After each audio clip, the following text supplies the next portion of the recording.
final score, number 16, Texas Tech 82, number 4, Iowa State 73.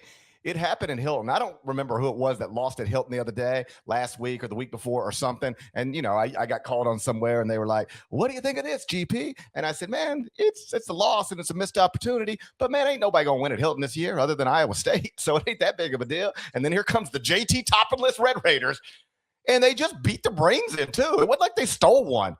They just beat them for 40 minutes. So they're now 3-0. Texas Tech is, since losing JT Toppin to a torn ACL. I moved the Red Raiders on Sunday morning up to 13th in the top 25 and 1. They shot 58% from the field, 14 of 29 from 3.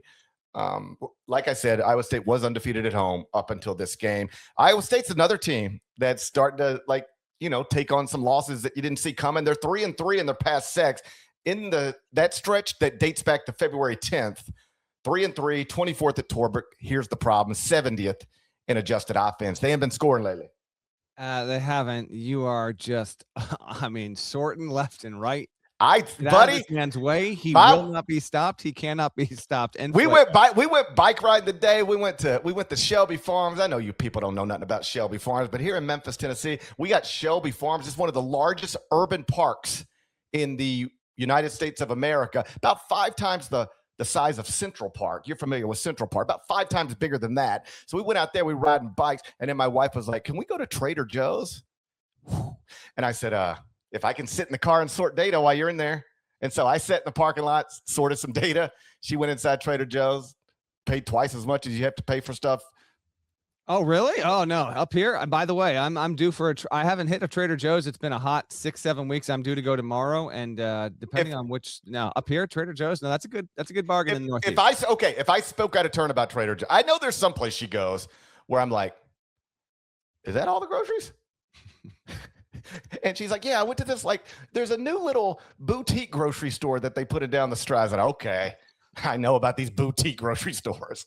That's where they charge you 4 times for the exact same egg. Idea of a boutique grocery store, by the way. We do. It's brand new. It cost me like $700 last Wednesday. Got 4 things. Got 4 things in my fridge. $700.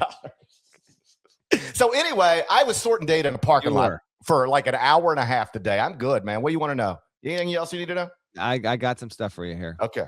Iowa State, largest halftime deficit at home in this game since 2021. They were down 16. First home loss of the season for the Cyclones. Texas Tech has won 3 times this season against top 5 programs. That's the most in school history. It's not just that, folks. Iowa State was on the road. Arizona on V-Day on the road. Duke at the Garden. Cameron North basically on the road and with like 6 guys available.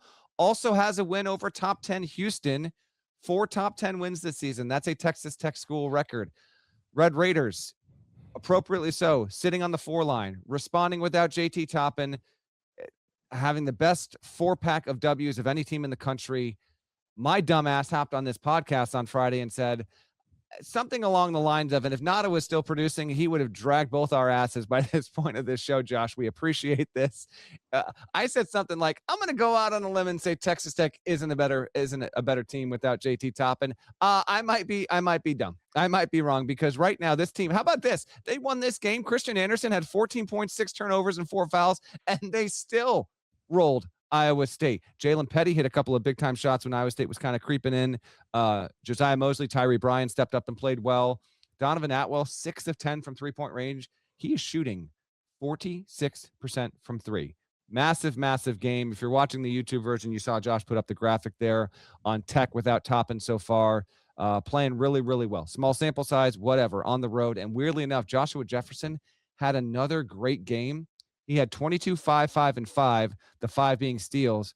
First Cyclone to do that, at least 25, 5, and 5 in a game since DeAndre Kane in 2014, but all for naught. Credit to Tech. Super impressive. I just did an HQ hit. I was told to pick the biggest riser and winner of the week. How can you not go Texas Tech after that? Come on now. 22-7, and the future looks bright. Home against TCU is next. You got to figure they're going to get it done there. And maybe it gets a little bit tricky against a desperate BYU team next Saturday in Provo. We'll see. But huge stuff. My bigger takeaway was Tech. But if you want to say Iowa State, I won't necessarily disagree with you. That is yet another team sitting on that 2-3 line. Couldn't get it done and couldn't get it done at home. Clones have dropped 2 of their past 3 and 3 of the past 6. No, the bigger story was Texas Tech. If I'm being honest, there was a point last night where I'm like, that's where we're opening. That's a great story. I wouldn't have fought you on it. But then I was like, we got a Big Ten doubleheader on CBS. Michigan just won the outright. Let's package all that stuff together. We'll have the freshest games in the A block, plus Michigan winning the Big Ten outright. So we were always going to get here, though. And I want to echo what you said. I'm a dumbass too. I left them out of the bracket preview. I got 15 of the 16 right. The only thing I had wrong was I didn't include Texas Tech.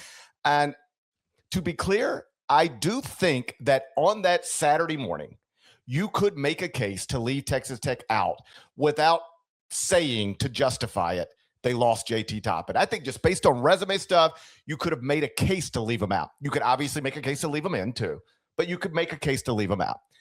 But when you factor in, it's like iffy anyway with the fact that they lost their best player and one of the best players in the country to a torn ACL, I thought it was totally reasonable to just say, okay, you're not one of the 16 best teams in the country anymore. You should not be seated in that way in this television show. Like I said, not a big deal, but I didn't think they should be seated in that way on that television show for reasons I just laid out. And Texas Tech fans, understandably, were like, GP, we get it. Some of them were mean. Some were like, you look like a penis. But then some of them were like, GP, I hear you, and I got it, and I know what's up. But, like, can't you wait to punish us until, like, we start to lose without JT Toppin? Can't you just wait till you see it to punish us? And I was like, I think I just ignored it. I'm not having conversations with strangers too often. But my thought was, I could, but like we don't have to be stupid about this. All I'm saying is you're not the same team without JT Toppin. You think Grant McCaslin's even arguing with me? But I was understanding of the point. Hey, let us lose before you punish us for not having our best player. And they ain't lost since. And so awesome stuff. Tip of the hat. And I got you back up safely into what would be my top 16 today for what it's worth.